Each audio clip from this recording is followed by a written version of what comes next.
Hello everyone, আসসালামু আলাইকুম।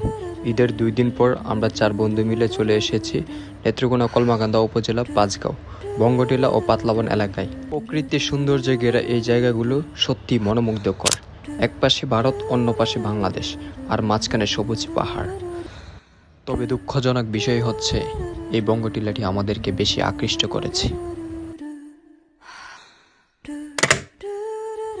তবে হ্যাঁ, আপনি কি বিশ্বাস করেন এটা আমাদের নেত্রকোনা কলমাকান্দা অবস্থিত? চাইলে এখানে আসতে পারেন।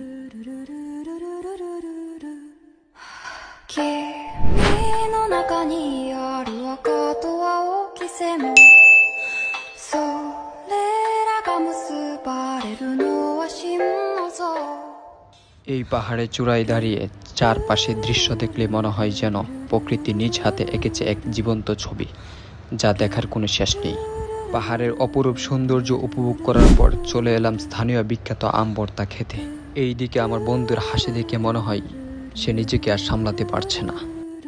আম ভর্তা শেষ করে বাইক নিয়ে রওনা দিয়ে দিলাম সেই পাতলাবন নদীর তীরে।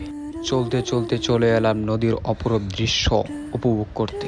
পাহাড়ের পাদদেশে পাহাড় চিরে যে নদী বের হয়েছে, সেই নদীর বুকে তপ্ত দুপুরে গরম আবহাওয়ায় নিজেকে একটু বিলিয়ে দেওয়ার জন্য মনোরম পরিবেশে এসেছি আমরা।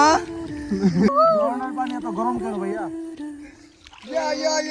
সব মিলিয়ে যেন এই অপরূপ দৃশ্য খুবই মনোমুগ্ধকর ছিল। শরীরের ময়লা ধুয়ে ফেলি, মনের ময়লা ধুয়ে ফেলি, চলে আসেন। এই নদীর বিনিময়ে একটা পাহাড় কিনতে চাই, কেউ কি রাজি আছো? কেউ কি রাজি আছো? নদী তোমার নামে লিখে দিব, চলে আসো। চলে আসো। আচ্ছা, এইদিকে আমার বন্ধুর আবদার, তাকে রিলস বানিয়ে দিই। তার আবদার শেষ করেই বাড়ির উদ্দেশ্যে রওনা দিয়ে দিলাম। তবে কিছু কথা না বললেই নয়, লাইফের প্রথম ব্লগ বানিয়েছি।